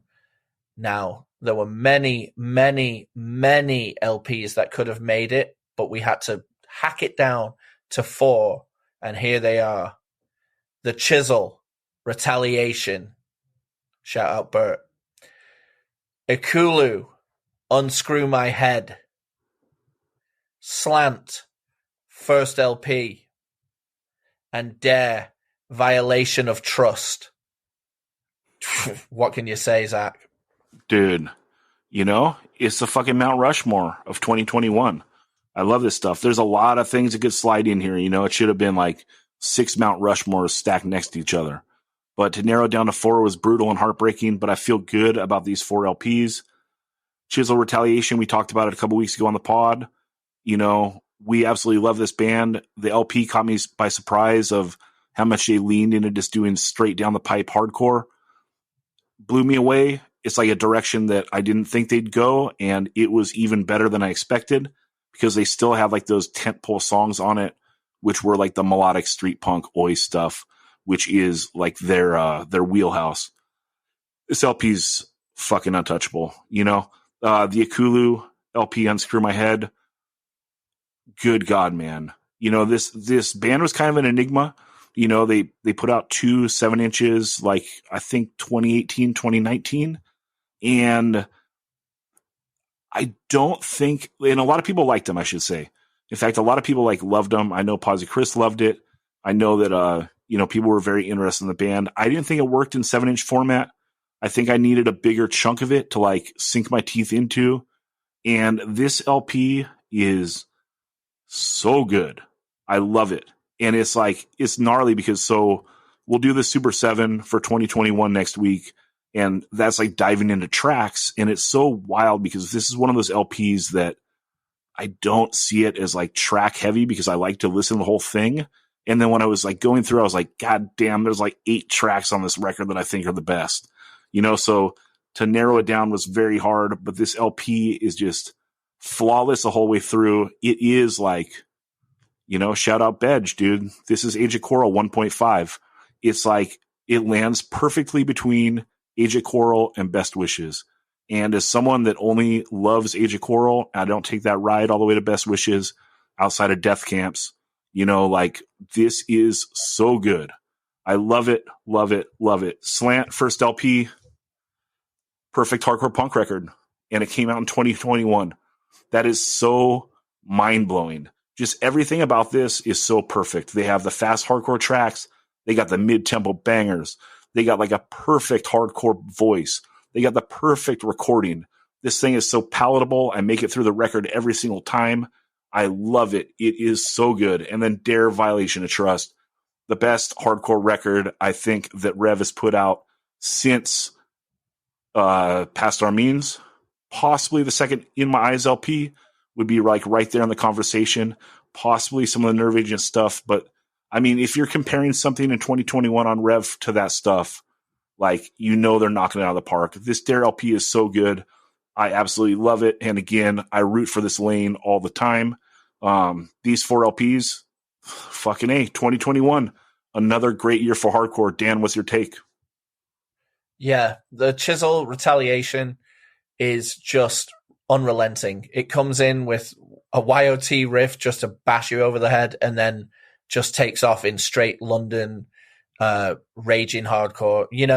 They have really good lineage of coming out of like Violent Reaction and other bands like that, so that they can play core. But like you say, they've given us a lot of the street punk stuff in the past, and this is just them revved up to 10, and it's awesome. The Akulu Unscrew My Head, this is an LP that is thought out from start to finish as a piece of unrelenting hardcore art. Like they give you the intro, they take you all the way through, and they don't unscrew your head, they blow it apart, Slant, exact. I'm just going to echo what you say, like unbelievable, incredible hardcore punk record, full of rage, full of fury, and I love to see, hardcore from around the world being on the list of the best LPs in the it's not just an American thing. I love to see that, we've got a UK LP, we've got a Korean LP on here, and then Dare, Violation of Trust. This band is incredible live. This band delivers on LP. This band, the production is incredible. The drumming is unbelievable. Like, incredibly performed. The songwriting is awesome. And you know what? I'm just proud to be straight edge. Amazing LPs. Yeah, man. This is what's up. 2021 is the shit. Daniel, who's taking this? All right. This is going to be the big one. Are you okay out there? Are you okay out there, Anne Hathaway? I see you trembling with your fingers crossed. Oh, she's still there for you, Dan. All right. The winner of the best LP of 2021 in the 185 Miles South Hall of Fame award ceremony goes to Ikulu, Unscrew My Head.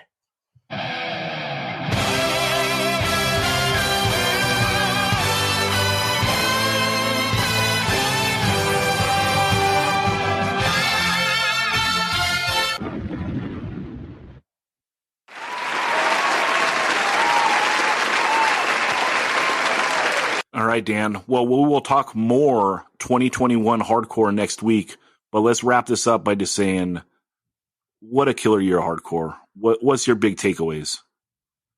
My big takeaway is that when you think hardcore can't surprise you anymore, and that you think that as you get a little bit old and jaded, as we are, which we're not really jaded, but we are old. When you think that you can't be knocked on your ass again over and over and over again, 2021 proves you fucking can. Like, there has been some of the best hardcore I've ever heard come out this year. And to me, that makes me so excited and fills me with such life. Yeah. Like on record, I've been blown away by bands. Live, I've been blown away by bands. That first like month coming out of COVID was like pretty magical, seeing like all the huge shows all over and that excitement. I was scared that it was going to fall off, and you're seeing a bit of that already. Like you're seeing the big horseshoe pits and so forth. And I hope we don't lose the fury, right? Like 2020 was a great year musically, but obviously for shows, it was pretty dog shit. And so I think we need to remember that supporting the bands and being there live is like, that's where the community aspect comes in. That's where, if you ever want to understand the secret handshake, it happens from going and being in the room. You know, buying records is great. Listening to music, that's all great. That's a backbone of it. But, you know, the records are the soundtrack to support the bands and listen to it live. Like, there's nothing like live hardcore music. It's the best music in the world, you know? And I felt that way for Jesus, you know, almost 25 years now. So that's what's up. Like the flame still burns, motherfucker. What's up? Dan, wrap this up.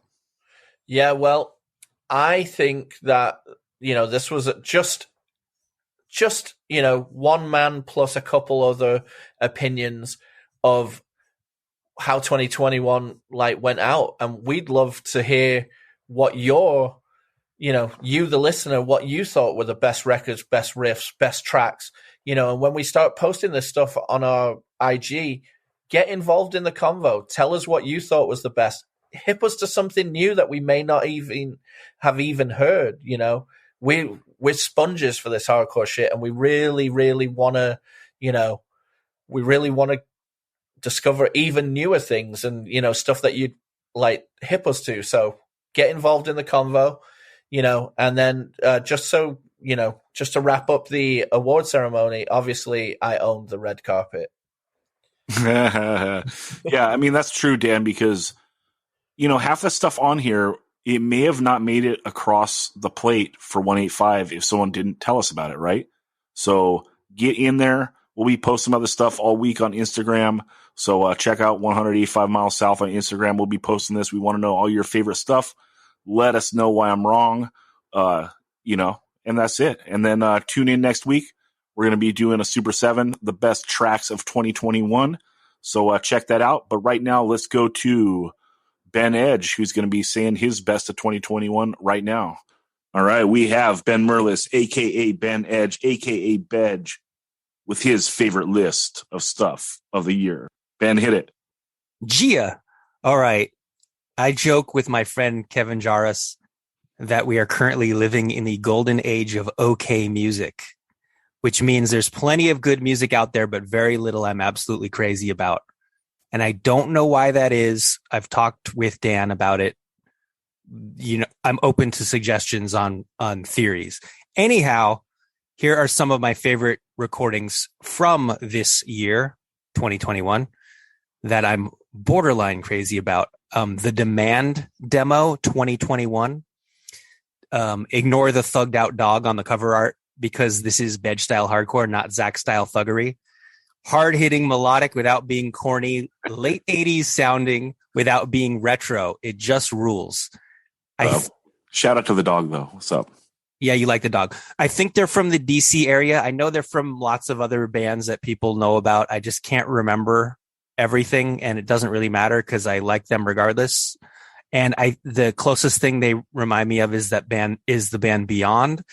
And I don't know if they're against being on Spotify, but you, at this point in history, have to go to demand.bandcamp.com in order to hear the demo.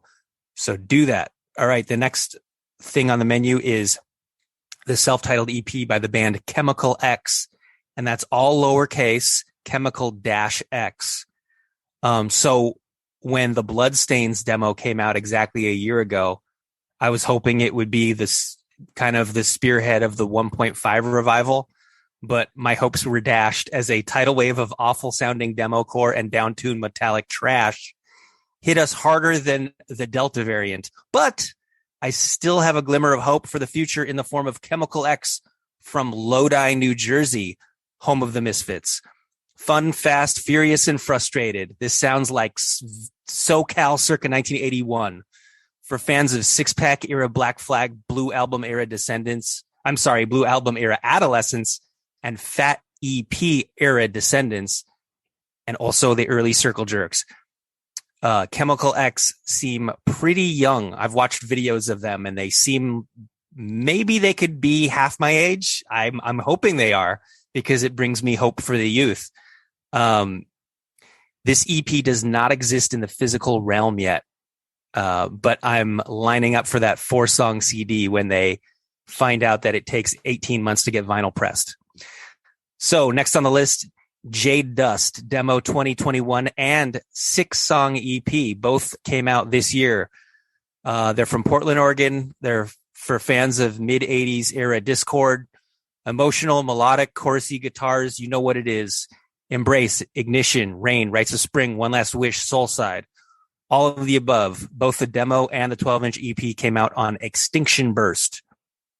I'm using any excuse I can to talk about Jade Dust because I want them to give me their records for free, but I will pay for them if need be. Moving on to the last item on the list before I start going through the honorable mentions. Boss, the Cashamin single by the band Boss. This is the brainchild of Jonah Falco, who is the Canadian drummer of Fucked Up and Career Suicide, now living in England as a record producer. Other people in the band are from The Chisel and Chubby and the Gang. And I think Jonah Falco is the producer for Chisel and Chubby and the Gang. I believe that is the case. So this is like late 70s punk rock music played correctly, recorded properly, and they're good songs. And there's also some good piano action in there. They have another single from maybe 2018 or so, or 2019. So there's 2 singles in total, 4 songs. So honorable mentions, The Chisel, Enough Said, aka the Skinhead Hash Browns EP, Pillars of Ivory with Leviticus. Shout out to a band that can create sample-based landscapes or moodscapes with only 4 rap records. Military Gun, All Roads Lead to the Gun and All Roads Lead to the Gun 2. Chain Whip, 2 Steps to Hell. Zip, the self-titled EP. Violent Spirit, Fire EP. Chubby and the Gang, the Mutts Nuts LP. Restraining Order Warfare Split. Latest God, self-titled EP. Now the EP is actually entitled self-titled. It's not entitled Latest God. It's actually self-titled spelled out.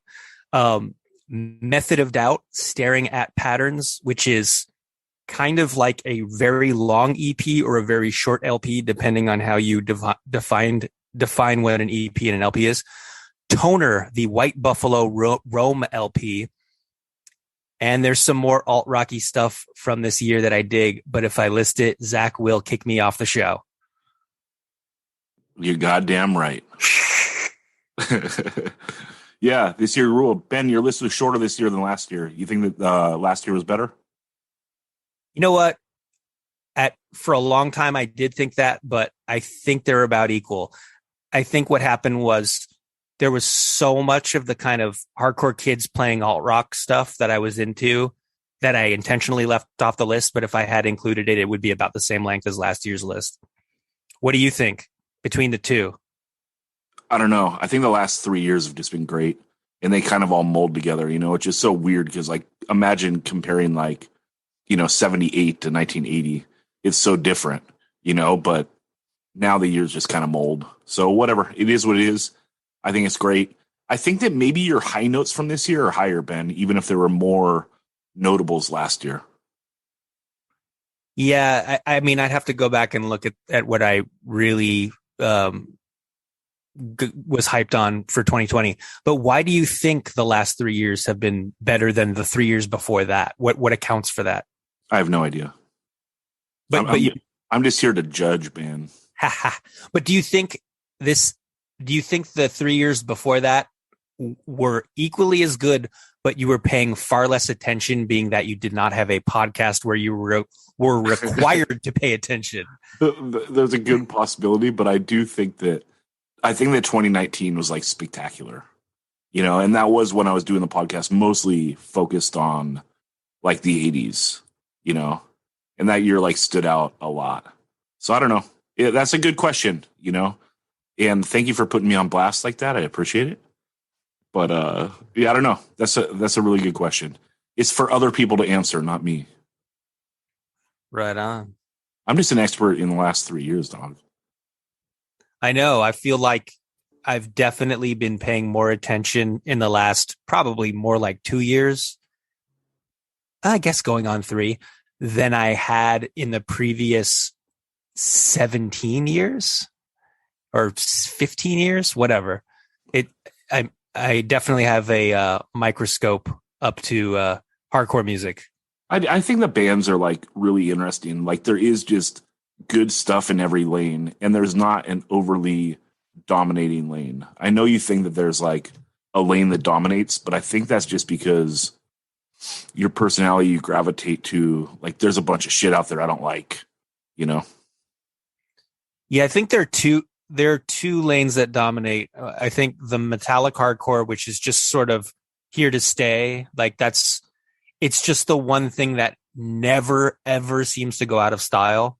And then the other thing, which is very much in vogue, is the whole demo core, intentionally poorly produced, flattened J card guy busting through a brick wall cartoon character, sort of extremely fast early 80s, almost maybe Japanese influenced hardcore with zero melody and growly vocals recorded in a cave. That whole vibe is very hot right now. The metallic thing is just kind of the thing that sort of blankets hardcore and has for the past more than 30 years. And that's like not going anywhere. What do you think of that take? No, I agree, especially on the second point, although I don't know what the influences are for the majority of those bands. Like if they're actually pulling from old stuff, if they're pulling from Finnish and Japanese hardcore, or what's going on there, or if it's just like kind of an easy thing to attempt, like, oh, let's do a band, let's just fucking thrash, As far as like the metallic stuff, I just think that, yes, it's always been there, but there are like sometimes bands that are just spectacular and grab me. And there's more of those recently than there have been before. Like, I think that this is like 2018, 2019, like the Division of Mind LP was like probably my favorite thing of that genre since like the Harm's Way Isolation record came out, which would have been maybe 2011, So like that's a long spread of like, okay, here's my next favorite like big heavy hardcore record. But I don't know. And then since that Division of Mind, you got Akulu. But Akulu's not like heavy like that. Yeah, like they're not like drop tuned, right? You're right. Yeah, I mean, if they are, it's minimally. It's probably D at the most. You're right. Right. Well, anyway, Ben, this is a great take. Thanks so much. Right. Thank you. All right, we have episode 1, the legend Joe Rivas. Joe, best of 2021, dude. What you got? Oh man, 2021 was a crazy year. Still a little COVID lockdown or not lockdown or back to lockdown. But there was some great music that came out. A little hometown stuff. I'm going to throw out that Dead Heat, World at War, Stog 13, Fill in Silence, False Confession, Resurrectionist. And I'm throwing in Retaliate number 4 because that came out in December of 2020, but it lived in 2021. So, dude, that's the best record of 2019, 2020, and 2020. Right? You know what I'm saying? What's up, people? That's a little hometown stuff. Through the pod, I fell in love with that tuning record, the a beacon in impossible seas. On Indecision, those guys fucking nailed that. I just love that record so much. I gave them a little hard time here and there on the pod, but I've also gushed about how much I love it too. So Also, the Free Will All This Time record on Unity Worldwide is just amazing. You know, they got the guitarist singing now. So it sounds a little bit different from their earlier stuff. And when I say earlier stuff, the stuff from 1989. But you know, it's so good. I'm so happy with that record. And I got to thank you and Daniel for having me do homework for episode 152, where we did, you know, we listened to that Chisel record, Retaliation, that new one. And, you know, oh my God, I love that record so much. I've played it nonstop since, at least once a day, since we did that episode, or since we recorded that episode. I got two last ones. They're both reissues. The 7 Seconds of the Crew, that remaster sounds so damn good. Oh my God, it's so good. And that packaging, did you end up buying one? Yeah, I got it, and also that won our best reissue. Oh, okay. Yeah, so, well, it deserves it because it's fucking fantastic. I can't wait to see them with the Circle Jerks in May, so I'm really excited about that. And then my last one is the Joe Strummer Assembly record on Dark Horse. It's sort of a compilation of his work throughout his career. So there's some live Clash stuff and some Mescalero stuff and then some solo stuff. The only thing that's not on there is the Latino Rockabilly War stuff, because I think it's a different, like they couldn't get rights to it to put out on this Dark Horse thing. So, but you know, I became a Clash fan like later in life, like in the late 90s, probably 99. Because I just missed the boat. Like I'm like, it's not punk. It's not punk enough or whatever. And then like I finally got them. So when Joe died in 2002, I was like right in the middle of my obsession of the Clash. So, you know, but I was buying all the records and all their side, you know, Mick and Joe's side project stuff. So this is kind of a, you know, an amalgamation of his stuff alone. It's so good, and the packaging is amazing and all that stuff too. So if anybody wants that, you should probably pick that up because it's great. And Dark Horse, I didn't know this, but Dark Horse Records is George Harrison's from the Beatles. It's his label. I had no idea about that. I did not either. That rules. Yeah. So I mean, George has passed away too, but yeah. Well, way to end on a downer, Joe. Yeah. Shout out to all the dead foos. But yeah, no, 2021 was great, and having you help out with the podcast is always special. So cheers to 2022 and you helping out more, hopefully. Yeah, 2022 is going to rock, man. The new Out of Trust record. We got this thing almost ready.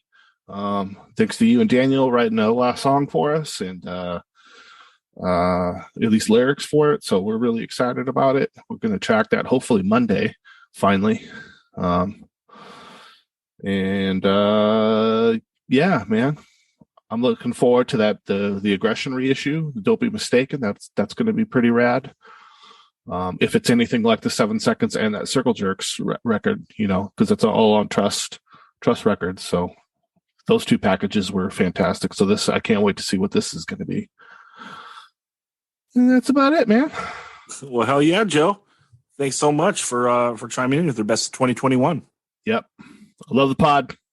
Hell yeah. Love you. Love you, dude. All right. Now we have someone that's helped us out on a Patreon episode before, but first time on the main feed, we have Gaahl from Gorgoroth. Gaahl, thanks for joining us.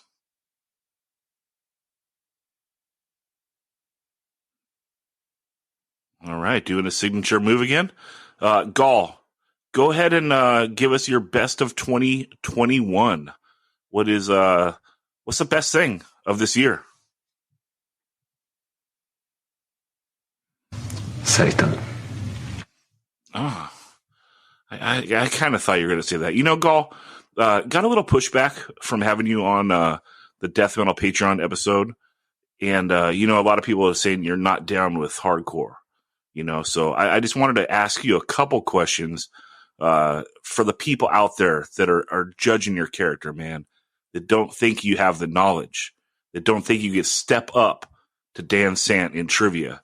So, can you name a band that was that predated Never Ending Game? And one of the members, at least one of the members, is in Never Ending Game now. Freedom. Good God, man. That was kind of a deep cut. Good job, Gaahl. Also, how about this, dude? A lot of people know Suicidal Tendencies catalog, but they don't take the whole ride. Are you a super fan, dude? What was the 9th Suicidal Tendencies LP? Freedom. Good God, man. You kind of got it going on, Gaahl. Shout out. Do you want to expand on your list? You just got Satan. Anything else you want to say to wrap up the year?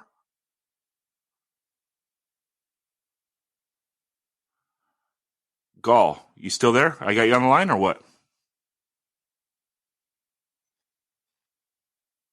No, sorry. I apologize. I was just gathering my thoughts.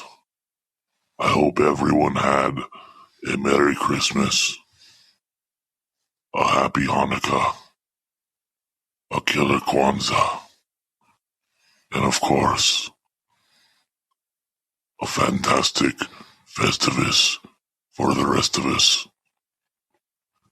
Keep doing what you're doing. I love it. I love you. I love Dan Sant. I love Episode 1, The Legend, Joe Rivas. And I kind of even like Bedge. See you next year, friend. All right, then. Thanks, Gaahl. We will talk to you in 2022. And thanks for doing this.